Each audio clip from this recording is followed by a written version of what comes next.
Halloween, 2011. After a long weekend of partying hard, most Cal State Fullerton students were spending the actual evening of Halloween, a Sunday, sobering up, crash studying, and preparing for another full-on week of college life. Callie and her girls had had 3 long nights of Jell-O shots, dancing on tables, frat houses, and solo cups full of lurid, sweet pink drinks full of sugar and vodka from a plastic bottle. Thursday night was a rager at the Sigap house. Callie and the girls had coordinated their looks for the festivities and had been different eras of Barbie: beach Barbie, cowboy Barbie, biker Barbie, and a hastily devised mermaid Barbie for their friend Kayla, who hadn't quite got the memo. Friday was a Halloween bash at the Homesteads, a dingy off-campus apartment complex that was a trek, but was light on security, so the underage drinking was allowed to flourish uninterrupted. That night, the theme was classic horror, which translated to sexy zombies and scantily clad vampires. After too many rounds of beer pong and flip cup, the girls hiked home, hoping the cool air would stave off a hangover. Saturday night, though, was the crowning jewel of the weekend. A massive blowout party at the Bachelors of Fine Arts house on Frat Row. You see, no one does Halloween like theater majors. The sprawling multi-floor house was covered in spiderwebs, glitzy Halloween decor, a live band, endless kegs, a fridge full of Four Locos, pitchers of Carlo Rossi wine, and brownies baked with love and questionable ingredients. The house was booming and vibrating as Callie and the girls did their final checks before making their grand entrance. Tonight, they were the Cell Block Tango girls from Chicago. All heels and fishnets, lacy underwear, and matching red lips that would soon smear their way around the party before the sun rose. It was a wild night of frivolity, and Sunday found the group a little worse for wear. After a hearty breakfast of ibuprofen, toast, and ramen, the girls all split up and headed back to their individual apartments. It took Callie all day to prepare for the week ahead of her. But after a long shower and the resilience only 20-year-olds have, by 8 p.m. she was ready to settle down for the evening. Yet no sooner had she popped on an episode of Gossip Girl was there a knock on her front door. Callie was surprised to find a tall, tan Adonis of a man standing on her doorstep. "Trick or treat," grinned the handsome co-ed. "Tyler, what are you doing at my house?" Callie questioned. "We're heading to McCarthy Hall, don't you remember?" "We're what?" Confused, Callie wondered why Tyler had come to her apartment at nightfall to take her to the university science building of all places. "Come on, Cal, we talked about it the other night." Vaguely, a hazy memory of a grisly story, a can of Natty Light, and a group rendition of Don't Stop Believing flicked across Callie's mind. "Please don't tell me I agreed to this at the SIGEP party," Callie groaned.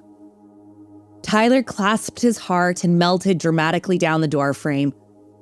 "Please don't tell me you forgot about our very romantic date to the service elevator." The pair laughed as Callie slipped on a denim jacket and a slouchy pair of Uggs. Hand in hand, the duo headed to the palm tree-lined Orange County campus. McCarthy Hall was a tall, imposing building that neither student spent much time in. The moon bathed the whitewashed brick walls in silver, and the scent of orange blossoms filled the air. "Before I ask you this question, please remember that the girls and I beat you boys 4 times at Flip Cup," Callie teased as she looped an arm through Tyler's elbow. "Why exactly are we here again?"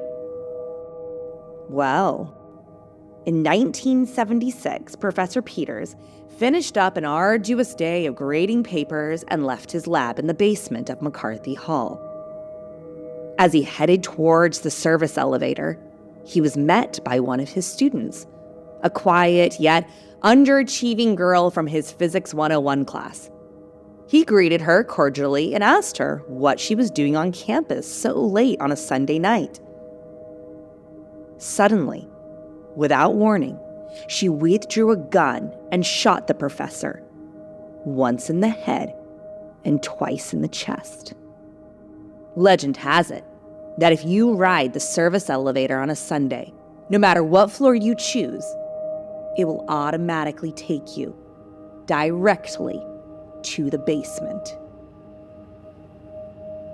So I ask you again, what are we doing here? Oh, come on, Cal, it's a Sunday, and it's Halloween, the perfect time to test out the legend. No way, absolutely not. You said you'd do it at the party. I also said I'd do a keg stand at that party. Party Callie is not to be trusted. You did the keg stand like a pro. Too scared to ride an elevator? Callie never shied away from a challenge. With a toss of her hair and a jaunty skip, she made her way towards the elevator. All right, fierce and hot, I like it.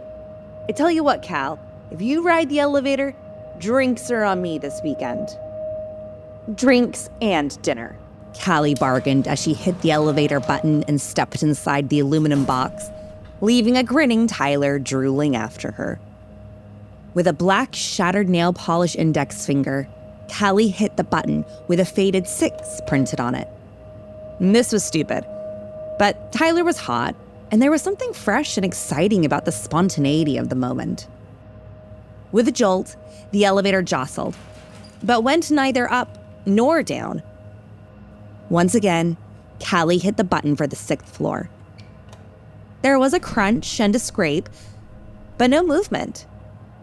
After a third hard poke at the button, the elevator sprang to life and began to glide to its final destination. However, it wasn't climbing up to the 6th floor, but rather down. Perplexed and a little alarmed, Callie hit the stop button, but still, the box continued downwards. She reached for her cell phone, hoping to call Tyler and tell him to take the stairs to meet her on the lower floor. But of course, no service. As dread washed over Callie, the elevator came to a grinding halt, and the word basement flashed on the black and red screen. Slowly, the door creaked open. Callie was relieved to find an older, silver-haired gentleman, briefcase in hand, standing in the fluorescent hall. Oh my God, I'm so relieved to see you, Callie started, as the man looked down the hall and called, Lucinda, good evening. What are you doing here so late on a Sunday? As Callie stood in the elevator, she could feel all the blood flood to her toes. It should have been an A shaky voice called from far down the hall. Callie couldn't see the speaker, but it was undoubtedly an upset student. I've only ever received A's, the creaky voice cried. Lucinda, it's early on in the school year, and physics is no joke. Come to office hours and we'll sort out a plan for you going forward. The man with the briefcase tried to remain calm, but Callie could see droplets of perspiration blossom across his forehead. I need an A for med school. I need an A for my future. I need an A for my parents. I need it. The voice grew with desperation and intensity. Callie watched as the man began to reason with the young woman, but before he could utter a comforting word, 3 shots echoed through the concrete hall. The man hit the floor with a resounding thud as blood oozed from his head and torso. Spilled papers from his open suitcase soaked up the scarlet ichor that silently weeped from his wounds. Callie screamed a hoarse and guttural sound of horror and pain, and as she did so, the elevator doors silently closed as frantic footfall ran towards the burnished doors. If you too want to witness Professor Stephen Peters' final moments, all you have to do is ride the service elevator on a Sunday. Don't believe me? Try it yourself. Now, I know this story is true because I myself attended Cal State Fullerton in 2011, and I took dance class with a girl whose cousin's best friend was in the same fraternity as Tyler, and he heard this story from Callie herself.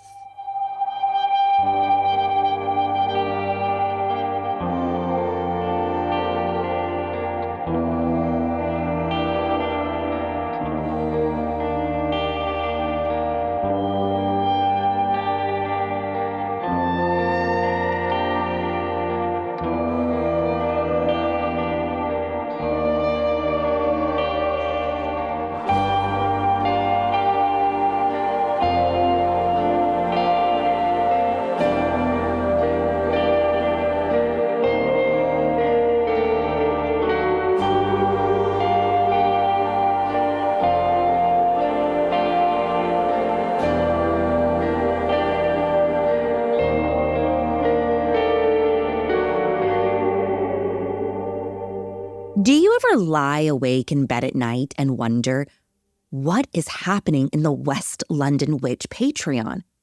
Are you plagued by the feeling that you're missing out? Do you want more content and a sneaky look into the inner workings of the West London Witch? Well, I just wanted to pop in and say that joining Patreon is super easy and affordable. I am very aware that we are deep in a cost of living crisis. So for as little as $1, €1, £1 a month, you can unlock the entire West London Witch Patreon and gain access to loads of additional content that you will never experience here on the main show. Patreon is a place where I share extra special interviews, behind-the-scenes stories and gossip, and answer your questions. And in return, you're also helping support the show as we work to share with you the best storytelling at the highest studio quality. So come join us at patreon.com/The West London Witch.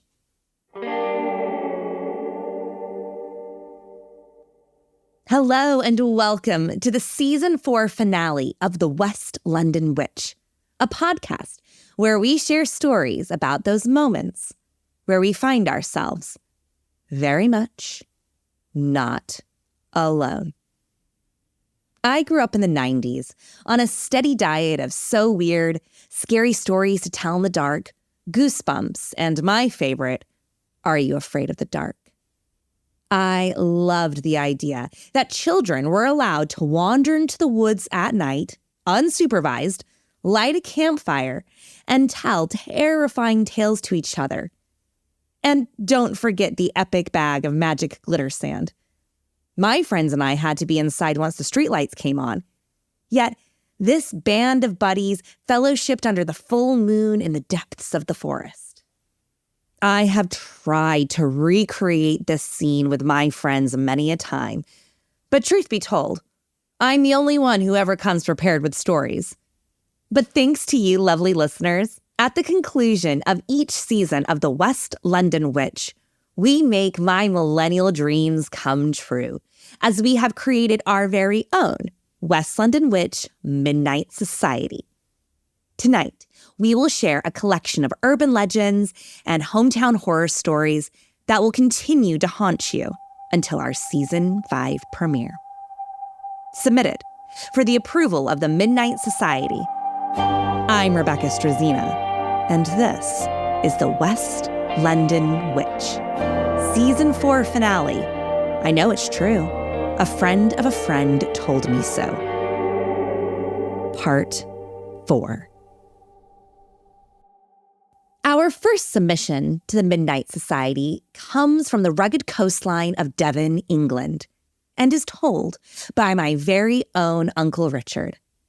This is the story of the Wreckers.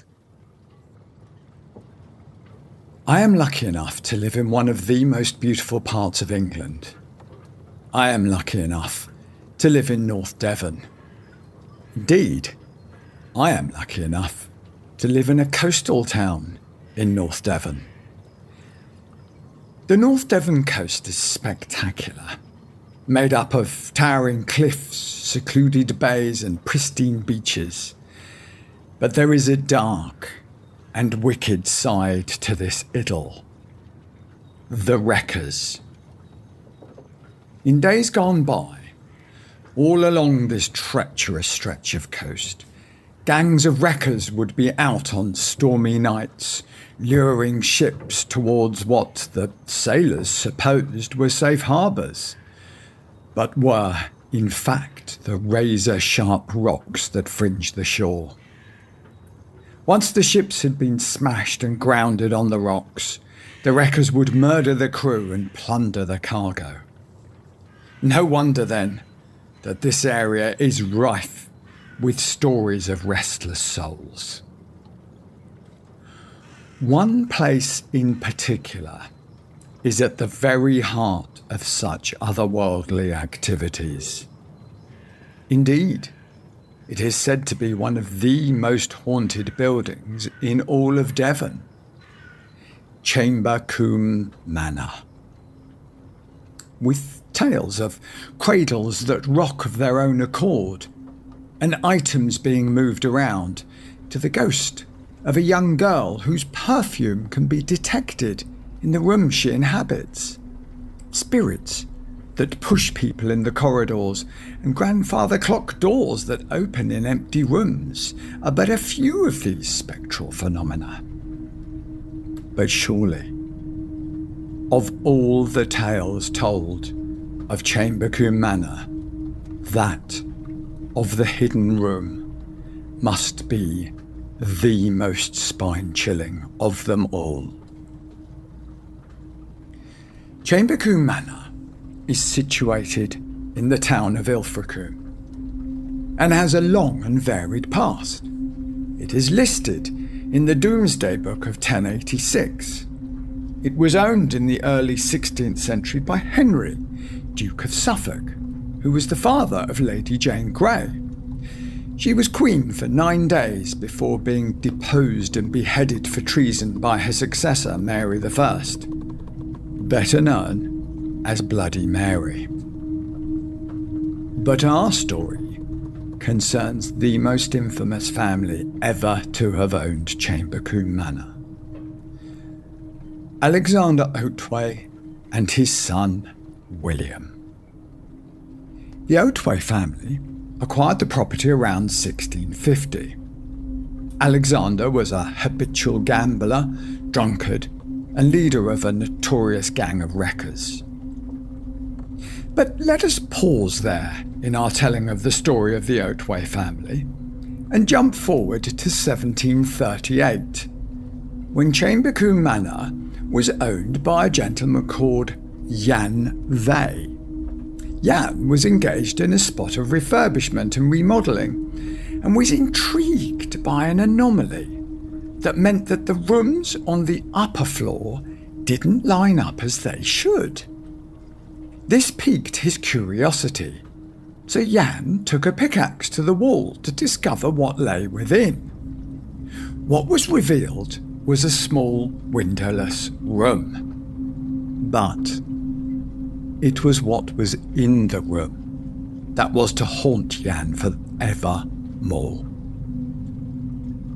In one corner was a small bed draped with fine tapestries, and on the bed lay the skeleton of a woman, still clothed in a beautiful dress. Now, let us go back to the Otway family. And first, when Alexander's son William found out about his father's evil exploit, he was horrified and tried to do good to offset his father's villainy. Indeed, he once rescued a beautiful Spanish girl by the name of Ellen from one of his father's wrecks, and he subsequently married her. William and Ellen had a daughter, Kate, who in turn married an Irish naval officer by the name of Duncan Wallace, and they then went on to make their home in Dublin. But that is by the by. When Alexander Otway died, William inherited Chambercombe Manor, and he soon discovered what a poisoned chalice this really was. The house was a money pit, with constant repairs and maintenance required.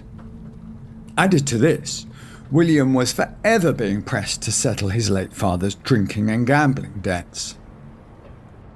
Seeing no other way to keep his head financially above water, William finally succumbed and became a wrecker himself. One night in 1695, a terrible storm blew up, and William and his band of wreckers went down to the shore and succeeded in luring a ship onto the deadly rocks. Many died that night, and the gang plundered the ship's cargo.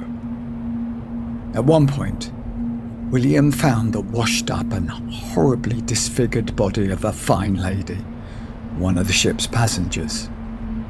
This poor innocent victim of such a brutal crime was battered and bloodied beyond recognition, but was still alive. And on her swollen fingers were beautiful and valuable rings. Try as he might, William could not remove the rings from the lady's bloated fingers, and so he carried her back to Chambercombe. Not out of any desire to save her life, but because of his greed for the jewels and rings she was wearing. Inevitably, the lady died, some say because of her injuries, but others say that William smothered her with a pillow in the night.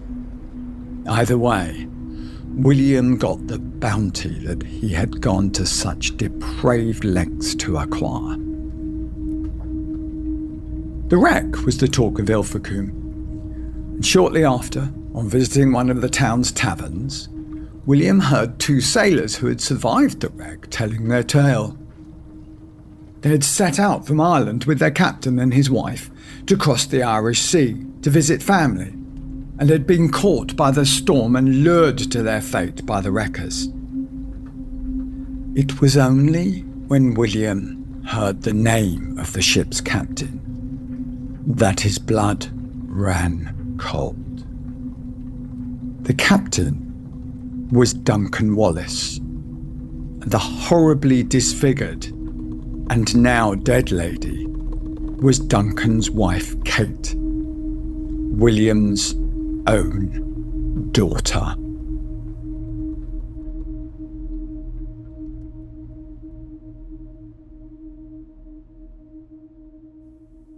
Our next submission to the Midnight Society comes from our friend, Mike Allen.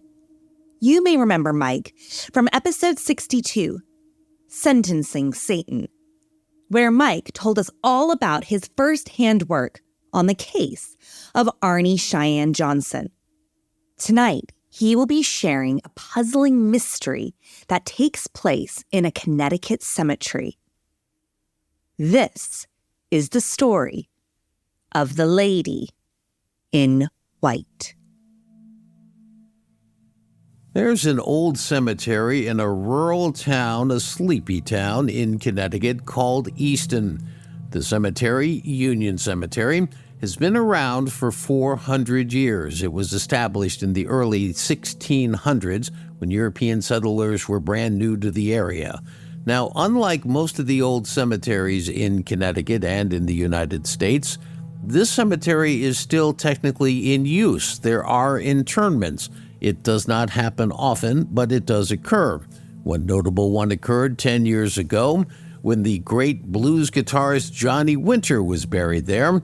He had died on tour in Zurich, Switzerland. His body was brought back home to his home state of Connecticut, and fans today leave tokens at his gravesite. The Union Cemetery has a darker side, and maybe it's because of the dozens and dozens of police reports that have been made about supernatural activities witnessed by people in and around the cemetery over the last many decades. It's hard to put your finger on, but when you go there during the day, Yes, it looks like any old creepy cemetery, but there is something a little bit daunting, a little bit intimidating about it, starting with the old rusty gates that look like they're about to fall off their hinges, to the tombstones that you can no longer read because they are just so old. And you wonder what's behind all this supernatural activity. Well, two other people who wondered about that were Ed and Lorraine Warren, the famous ghost hunters from the United States. You see, they lived just 5 miles from Union Cemetery in the neighboring town of Monroe. When they died, they were buried in Stepney Cemetery, which is just 4 miles from Union Cemetery, and it's connected by Connecticut Route 59, which will come into play a little bit later. It was the Warrens on one of their investigations who first saw what's known as the Red Eyes Ghost. Now, the Red Eyes Ghost are 2 eyes that peer out of the woods that are across the street from Union Cemetery. They're not there regularly. In fact, they're hardly there at all, but at least a dozen people have reported seeing them, and of course, when they call the police, by the time the police arrive, the red eyes have left. It is said that those red eyes belong to Earl Kellogg. Earl was set afire across the street from Union Cemetery in 1935 and died a horrible death. And it is said that those are his red eyes peering out of the woods on occasion to scare anybody who will come to Union Cemetery. But as creepy and spectacular as the Red Eyes Ghost is, that's not what most people talk about when they talk about Union Cemetery. They talk about the Lady in White.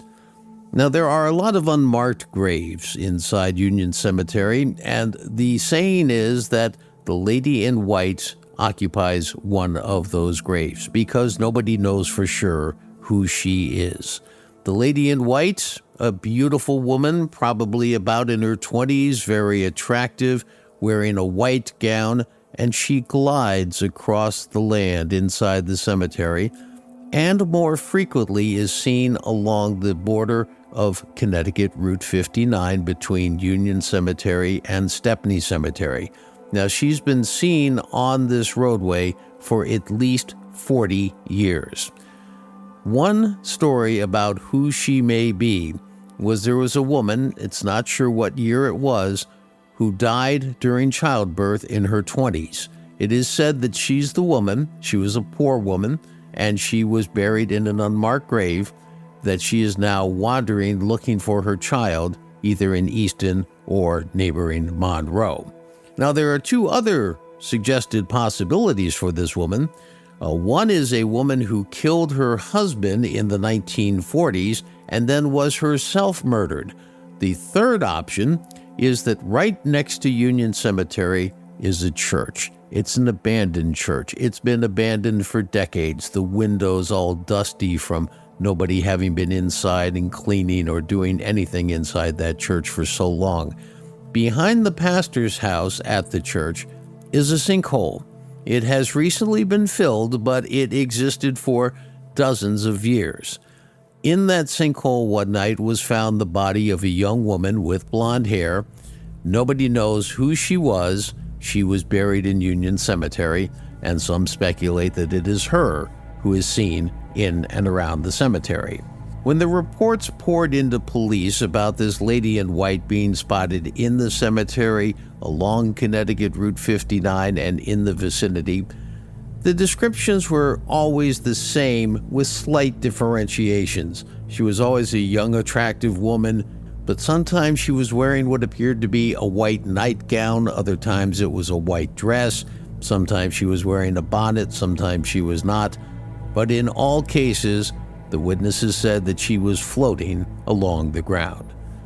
Now, there's one incident from 1993 that simply sends shudders down people's spines. There was an off-duty firefighter who was driving past the cemetery one night and down Route 59. It was pitch black out, and everybody who knows this firefighter says he was an upstanding member of the community with no reason to lie, and they believe the story that he told. He claims that the lady in white stepped out quickly in front of his truck and that he hit her. He heard it. It was loud, tumultuous. He sent the body flying onto the side of the road. He says he quickly pulled his truck over, parked it, got out to see if he could help this lady in white. He had heard the stories like everybody in town and thought maybe we'll find out who this woman is and see what's behind her story of walking up and down Route 59. When he got to the point where she should have been, there was nobody there. The woman had disappeared into thin air. He came back to his truck, he looked at the front, and there, where he had hit her, was a gigantic dent in the front of his truck. Well, personally, I've been to this cemetery. I've been to the cemetery a number of times. I've driven by it at night. I've walked through it during the day. I can't say that I've ever seen the lady in white. I've never seen the Red Eyes ghost. There is one tombstone, though, that's in the center of Union Cemetery that got me thinking. It's tall, slender, and white. In fact, it's whiter than any of the other tombstones around it. And it got me thinking that what could be happening is Route 59 curves as it goes by Union Cemetery, and maybe at night as your car is driving around and the headlights fly inside to Union Cemetery onto that tombstone, maybe you see what appears to be a lady in white in the cemetery, and maybe it looks like she's moving as your car is driving around and the light reflects on it in different ways. I would love to have an explanation for this if I could. What I cannot ever explain, though, is the firefighters' encounter that pitch black night. He said that when he hit the figure with the truck, she had turned and looked at him directly through the windshield. He saw her face. He said it was beautiful, but it turned into anguish as he struck her. Again, though, he said, she vanished into thin air. And for this, we have no earthly explanation.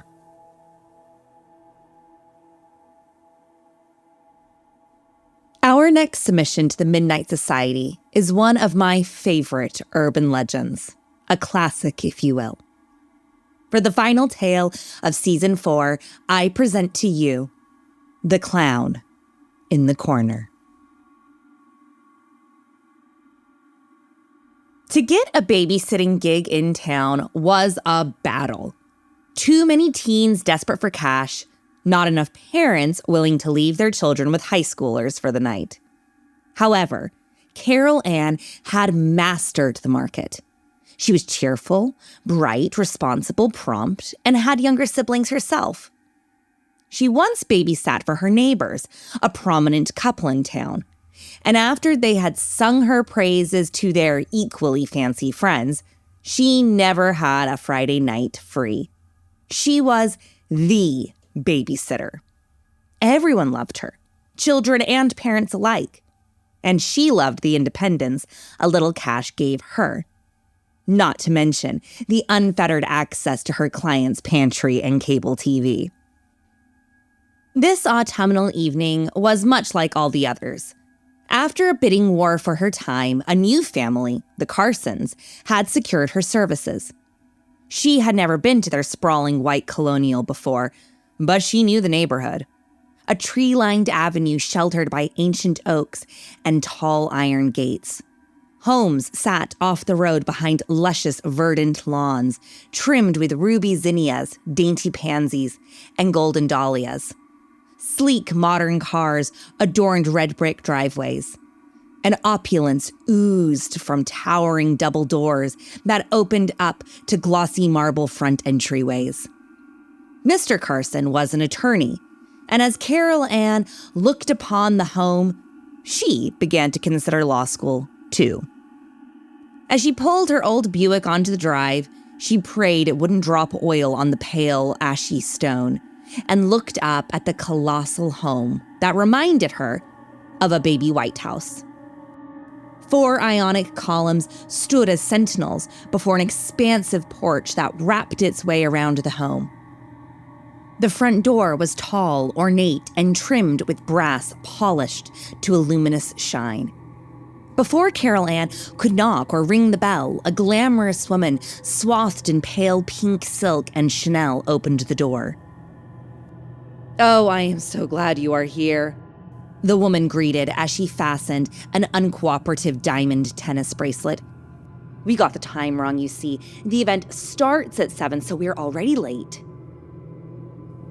Behind her came a slender man dressed in a flattering and perfectly fitting suit.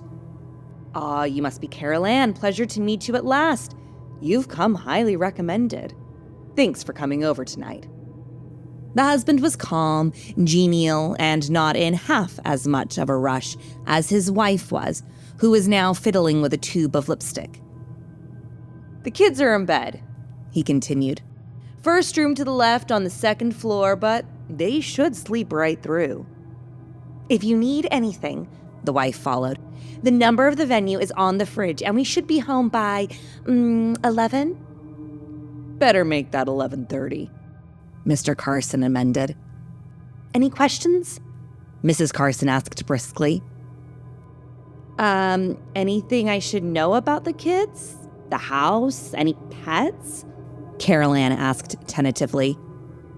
The couple laughed as Mr. Carson apologized. "Sorry for the haste. The kids are easy. Joey is 4, Chelsea is 6. Both out for the count, and with any luck, you won't even meet them. No pets, and help yourself to any food, snacks, sodas, and the TV in the main room." "All bases covered?" asked Mrs. Carson, who didn't even wait for a response before hurrying down the porch steps. "Call if you need anything, and don't forget to lock the front door," Mr. Carson cautioned as he ambled behind his wife, cool and relaxed. Swiftly, the couple pulled away from the drive and were swallowed up by the coverage from the oaks. Dusk fell over the home as Carol Ann closed the massive door with a push and turned the great brass deadbolt to secure the door. Alone in the home, Carol Ann padded up the richly carpeted stairs to peek in on little Joey and Chelsea. Both were sleeping soundly in the dark, spacious room. Gingerly, Carol Ann closed the door and began to head down the stairs. However, as she did, she could have sworn she heard the door to the children's room open and someone follow her out. Yet, no one was there. As she moseyed and noseyed through the home, she was impressed and confused by some of the Carsons' decor. They were obviously collectors of fine arts. Large oil paintings hung from high ceilings. Porcelain figures filled glass cabinets. Tall pots framed doorways, and strange statues were sprinkled throughout the home. After the ritual snoop had been performed, Carol Ann settled down in the living room, which looked and felt a lot like a museum conference space, and pulled out her copy of The Picture of Dorian Gray. Fitting reading for a place like this. Yet as she read of Basil Hallward's cursed creation, she began to feel increasingly uncomfortable. In the corner of the room stood 3 life-size statues. 2 classic Greek marble sculptures, one of a naked athlete and one of a goddess draped in flowing silk. And between them, an old circus clown. He looked crude and out of place next to the 2 creatures of beauty. But perhaps he was there to show antithesis, juxtaposition, contrast. The Hellenistic sculptures were strong, ravishing, gleaming white and grand. But the clown was dirty, pockmarked, hyper-realistic, yet sad and unprepossessing. Its eyes were wide and glassy and appeared to be fixed on Carol Ann wherever she moved in the space. It was unsettling, to say the least. At 11 p.m., the phone rang and Carol Ann rushed to answer. Mr. Carson was on the other end of the line, apologizing as it was clear an 11:30 return was not in the cards. He asked after the children and Carol Ann's comfort. "Yeah, I'm fine," Carol Ann replied. "but do you have a study or something I can hang out in until you're back? I don't mean any offense by this, as you truly have a beautiful collection, but the clown statue in your living room is kind of freaking me out." "Clown statue?" Mr. Carson repeated blankly. I know it's silly, but Carol Ann, listen to me. Get out of the house. Grab the children and go directly to the neighbors. Call the police and do not re-enter the home. We will be back immediately. Mr. Carson was harsh, firm, and forceful. Go. Now, get the children. Without even returning the receiver, Carol Ann rushed to the second floor, bundled up the children, and ran to the neighbors, who opened the door with confusion and concern. Not 10 minutes later, the police had flooded the home, and the Carsons' black sports car came screaming into the neighborhood. Bewildered and abashed, Carol Ann ran to the Carsons, who rushed to hold their children. for weeks, they've been telling us of a clown in their room, Mrs. Carson cried. Chelsea said he watches them sleep, and Joey said he was performing scary circus tricks in the night, but we assumed they were just telling stories, frightening each other the way that siblings do. Once or twice, I could have sworn I saw a clown in the home late at night, standing in the dark corners, but I just thought I was falling victim to the children's fantasies too, Mr. Carson continued. I hate to tell you this, Mr. and Mrs. Carson, said a stout and resolute police officer. We found evidence that this man has been living in your home for weeks. He escaped from county jail about a month ago, and he's been missing ever since. Apparently, he took refuge in your home. What was he in jail for? A horrified Mrs. Carson asked. You really don't want to know that, the officer replied flatly. You see, the story goes that the escaped clown had been in jail for murder, put there by Mr. Carson, the county prosecutor. Once he escaped, he hunted down the Carsons. Their home was so big, he went unnoticed. That is, other than the children, who he came to torment in the night. Whatever his plan was for Carol Ann is unknown. But I do know that that was the last time Carol Ann ever babysat.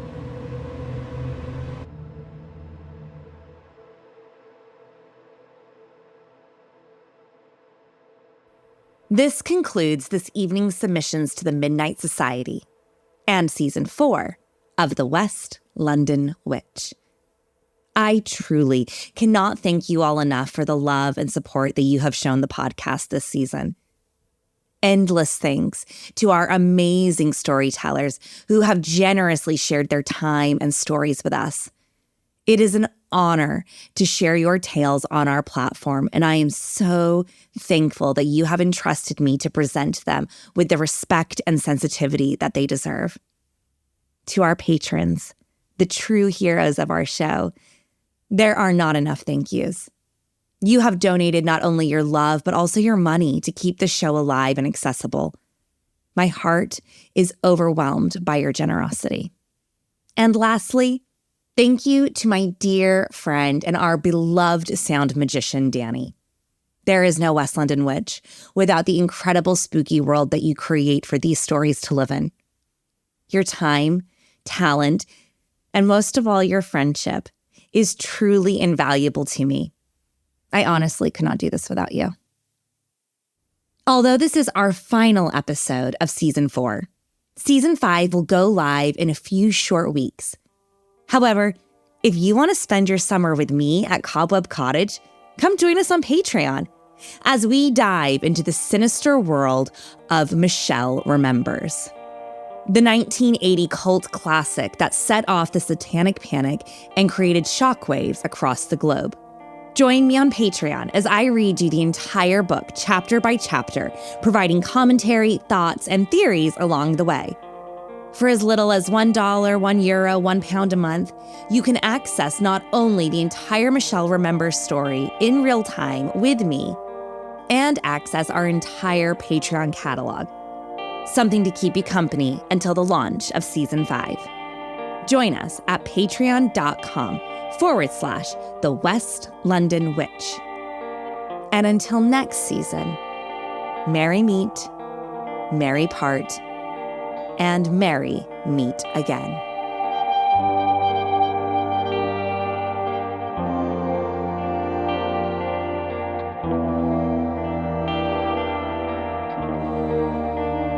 The West London Witch is created by me, Rebecca Strazina.